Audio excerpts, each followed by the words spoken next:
Hey guys, Thomas from Team Sakuraso here, coming at you guys with another Yu-Gi-Oh! Market Watch today. And before we begin, tomorrow around 10 Central, I will be doing a live Market Watch where we'll be going over cards live, taking requests, having a bunch of fun, talking about some other fun stuff. If you guys have been on my live streams, you guys know how fun it is. So be there or be square, or, be triangle, circle, honestly, whatever you want to be. I don't really care.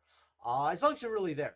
Also, if you guys could smash that like button, that'd be great. I've been loving the support we've been getting, so about 75 likes would be awesome. If you're not subscribed, hopefully today's day earn your subscription because 31% of you are not subscribed, and we need 4 more subs for 2100. If you're buying any cards off TCG Player, please use my affiliate link down in the description below as well. And let me know what I'm going over in my next Market Watch or alert me of any buyouts, and I'm going to get right into it.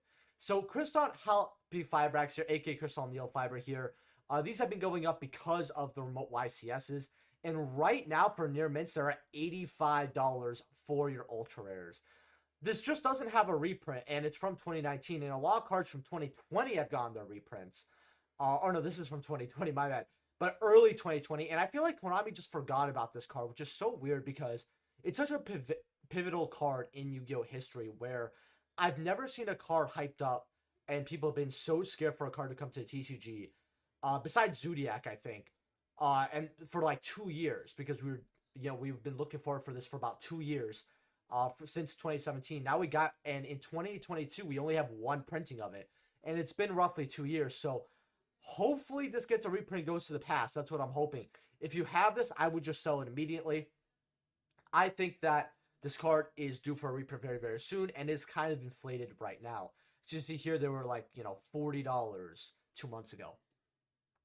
Now, the Field Center for Yu-Gi-Oh! Day, which is actually quite a cool piece of Yu-Gi-Oh! History. These are about $11 actually. Now, I'm not too into Field Centers myself, but some people really love playing official Field Centers, and they don't look that bad, to be honest with you. They definitely have some kind of novelty, although I'd rather place it like in the middle of my binder. I don't know, that's just me, or get some custom anime stuff. You guys know me, I'm a huge weeb. But I think for a collector and someone who maybe wants to get some relics of the past to sell later, it's not always about the physical cards. I think for, $11 here, it's not too bad to pick up 1 or 2 of these up. Certainly cannot hurt. Now, ultis, I told you guys to get these at 85. I know you guys have heard that a lot, but you know what? I like to brag. What can I say? Or 75 to 85, something like that. Now, you sell 132 cells, 160, 165, 173, about 173 to 175 for ulti HALQs. And a lot of people are thinking, wait, this is inflated, I don't think we should be buying this. And as you guys see through the 6-month cycle here, they were, when I mentioned about, 75. The issue is this card's super strong, but no matter how good a card is, if it's not being played during the format because there are just better options, it does not matter how broken the card is. It's not going to see much of a price tag. And I think a lot of people, though, even though that was the reason, a lot of people did sleep on this card. I think when it was not even holding a bill, that was ridiculous. That's why I told people to get at least a play set of ultis, because this card, even if it got banned or whatever, it's going to go up for being a legacy card, essentially. Like I said, this card has history to it. Celine, Queen of Master Magicians from Dual Overload. Now, these have gone up to about $45. Going up to 50. It's good in many Pendulum decks. It's good in any decks that play, Spellcaster hand traps, because it helps you link into access code. It's really, really good overall as a card, and I'm not shocked that it's went up this much. I'm glad I got mine for 7 apiece, up to 15. If you guys have this card, now is definitely the time to sell it. If you need it, okay, I would keep 1 copy, but I would not be holding any more copies besides 1. Now's the time to sell. I told you guys it could go up to 40, but if you want to sell at 30, 35, it's not that bad. Well, it's about 45 to 50 here. So make your decisions. Possible goes to the past reprint. Dark Paladin, Dual Terminal 3 here. Now, these are actually almost bought out. Lately plates at 18, 19s, right? Near mints at about $25. However, we have 1 copy at 25. We have 4 copies here from relevant TCG. We have another copy here, and then they go up to about 30, right? 7 copies, and not that much for something like Dark Paladin, right? But then after this, it goes straight up to $50. So essentially, you have 7 copies that are 50% of what it's about to go up to. And DT cards can't be replaced. I mean, it does go up to 80 here, but I think it'll at least go up to 40, 50. Now, the new hit Arsenal, which, fun fact, by the way, you guys loved that video. I got a few extra dislikes on it because a lot of people really love Hidden Arsenal, but listen, I love getting some diversity in opinions. And you know what? Some people were using logic. I still think that Hidden Arsenal is a pretty bad set overall. That's just my opinion, but hey, it was cool reading through some counter arguments. I actually really enjoyed that. So if you're one of those people who, I mean, I didn't really receive much dislikes. I think I received like 5 or 6, but yeah. I also uploaded a collection video. If you guys want to check that out, this is one of the best collections I've ever gotten. Go check it out. So, Dark Paladin from Dual Masters Guide. Now, I really love this version of Dark Paladin because while the other versions actually really look dope, it gives you more of a full body picture. This is the original artwork from Magician's Force. You know, you can, when you look at Magician's Force, though, you can only get that original artwork for said. There's no unlimited. This is kind of the only other version that's we have of it, and it's a lot more accessible. So I always really like this, especially because there's a story around the card. When there's a story around the card as a collector, I like it a little bit more. But for lightly playeds, they're about $21 going up to about 25, 26 here. But as you see here, for English copies, mind you, they kind of quickly go towards 35, 45 here. You know, there's not a big wall here. So I feel like in the next 2 months, 3 months, because collectors do buy this quite often, I think that we're going to see, you know, Dark Paladin, Master Guide shoot through the roof. Now, the issue is I'm showing you lightly played, right? Near mint are a little already done for because you have one here for 46 for near mint, and then you have 80, 86, right? And then it goes up to 100, 120 here. So if you want this card, I would highly advise you to pause the video and hopefully using my affiliate link, buy this card. I think it's a great buy. I think it's a great investment, and it's a must-have, I think, for old school collectors, right?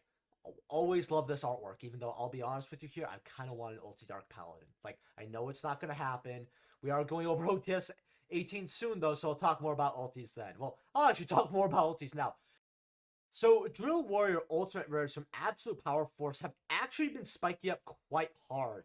Now, first and near mints are about $100, and lightly played, you got some cheap, two copies that are cheap here for 45, and then first and light plays go up to about 72. Now, I think that a lot of the undervalued collector ultis from the 5D era are now getting picked up because Drill Warrior really wasn't all about that. It saw no competitive play. It's not too terrible of a card. You know, it's used. I think if it was generic instead of needing Drill Warrior, I think it was some type of play back then because, you know, being able to attack for HALQ, but, you know, do 12 if it needs to attack directly, you know, it could kind of win a game. It could have been the Gaga Cowboy of the 5Ds era in a way. But overall, this card, it was about 45. Like, if we look at sales history, though, first and near mints are about, well, Light Please here is selling for like 28s. They're going up 45 for a near mint right there. You know, 33, 38 for light plays. And we keep scrolling up and up. You know, this card, it's slowly but surely going up. I don't think it's worth the $100 price tag. I'll tell you that. I just personally would rather put that $100 somewhere else. Now, OTS 18. I love how, okay, it has the samples, which is very cool here. We're actually going to check this out. OT Fusion Destinies are about 158 now. I mean, it's the most meta card ulti that, you know, we've had in a while here. Am I shocked? No. I don't like this ulti pricing per se, but 160, that's what I expected roughly. Ecclesias, 115, 118. That's not too bad, actually. I, for one, expected roughly about 100 to 120 on presale, and I still think that the set is on presale. I think it go down a little bit more. Ulti Zeus is 103. I'll be completely honest with you here. If you want to buy an Ulti Zeus, 103, it could go a little down, but honestly, I think this is appropriate for Ultimate Rare Zeus. The card's busted. It's a generic card. It's a straight 100 buccarinos for this high rarity. If you don't want this rarity, though, actually, before we move on, I still think that secret rares from Phantom Rage here at first edge are about 25 bucks over here. I think that secret rares are not that bad either. So if you don't want to cash out for an ulti, well, that's understandable. Destiny Hero Dasher, these are about 10 bucks, 11 bucks. Honestly, if you have the common, try to sell the common, just use the money for the super. That's probably what I would do, but overall, I expected this price. Everyone needs one copy. I think this is going to sell down eventually. So if you think you can wait a little longer for this, I would. But if you want to play with it now, you're paying about 10 bucks. Monk of Tenyi about $5. You know, Tenyi fans going wild. Baby Sauruses are about $5. I actually think that's quite cheap. I know Dino's not played right now, but Dino, especially cards like Baby Saurus, were always fan favorites. I just wish that Konami gave us the super faster, because there's so many supers looking back, and I don't know if anyone else feels this way, that I think are just garbage. And then we get these super rares that would have been, for the time, really, really good. And we get them later. I mean, it's still great that we at least got it, but Token Collector super rare. I mean, I think it's... you guys know my feelings on this. The fact that it has a higher rarity, this should have been a secret rare or something in like a Ghost of the Past. OTS is for upgrades. This is technically not an upgrade. The token's adorable. Hercules, I mean, they use this as a reprint, to be honest with you here, but honestly, this was so ridiculous, that's fine. You got a cheap one here for $1, actually, if you want to grab that. Gagamusha Knight Super, again, secret rares were $4. Super rare for $1 is very irrelevant. You know, some people say I'm harsh on OTS. I don't think so. Kaiman Manju is always great. Super Contact C1, probably one of my favorite things to come out of this OTS pack. $1.69, less than $5, and you get a playset. Well, about $5 and like 17 cents or something like that. If my math is correct. Hopefully it is, or else I'll look like a giant nunce. Let me see. 540, 340. Oh, it's 507. So $5.07. I was 10 cents off. You get a place on this. Not bad. Destiny Hero Celestial is a common. I mean, okay, whatever.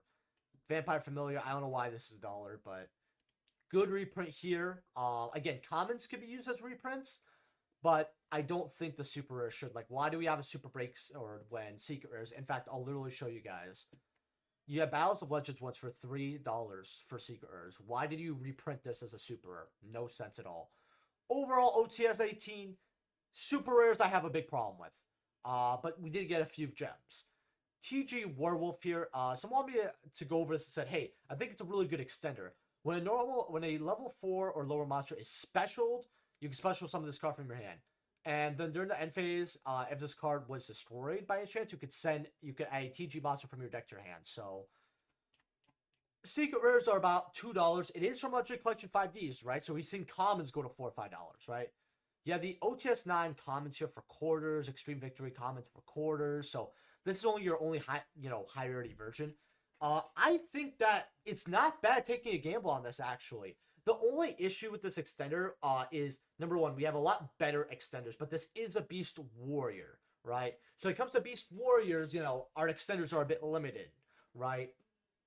That's one thing. The second thing is a level 4 lower has to be specialed, right? So if you can't trigger that, you basically have a dead card in hand. I mean, yes, you could normal summon this and pop off and all that, but, the fact that it takes essentially another extender to essentially become an extender kind of weakens it down a little bit.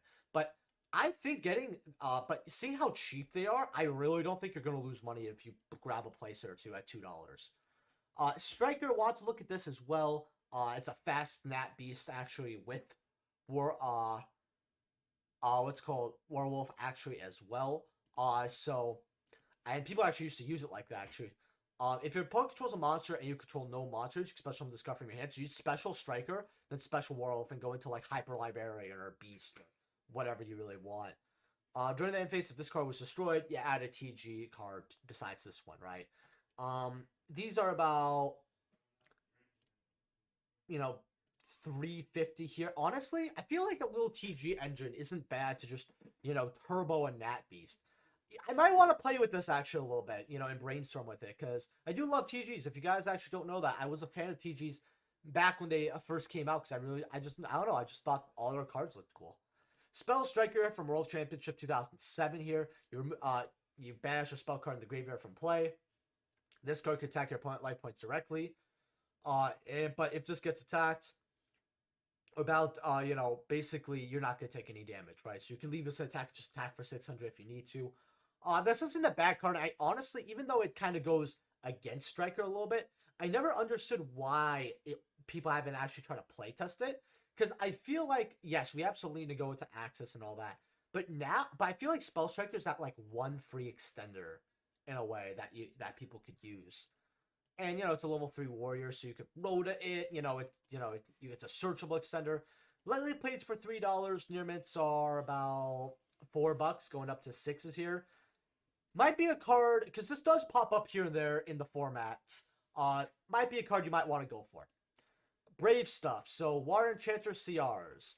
$185 to $200. Honestly, that's appropriate.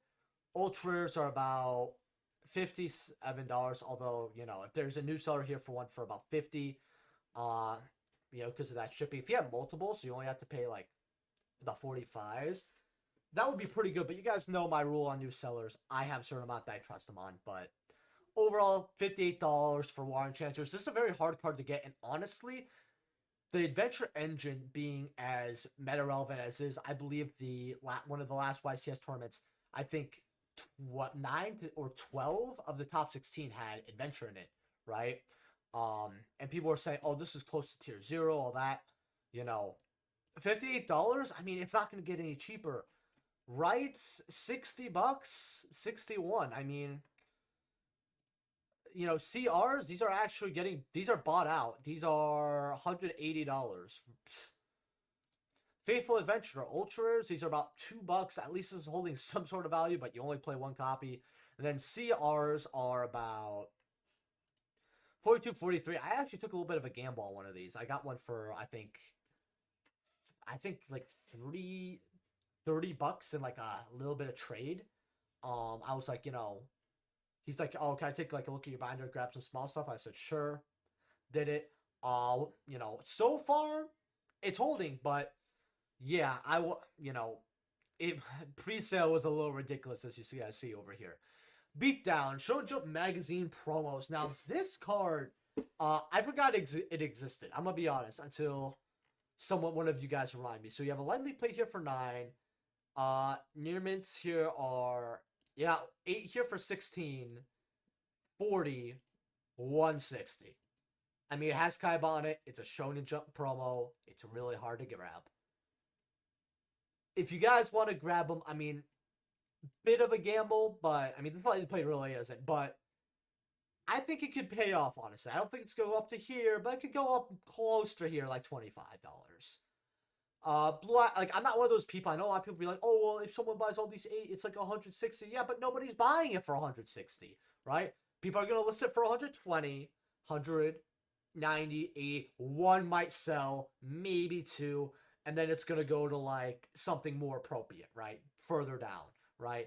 So that's what I just don't like saying that. But it could go up to 20, 25, I think.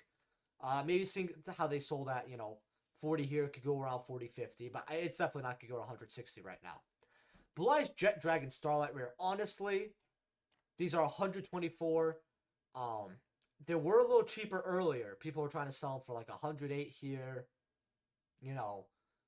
As much as I love saving $10, I'd rather just spend $15 extra on near mint when it comes to 100 plus for a card. That's just my opinion though, especially something like a Starlight Rare. Because I've never actually seen a Starlight Rare in bad condition before. I'm very curious on how they look. I mean, I could imagine it, but like I feel like with the gloss, it's a little hard to tell if there's like little things that make it lightly played.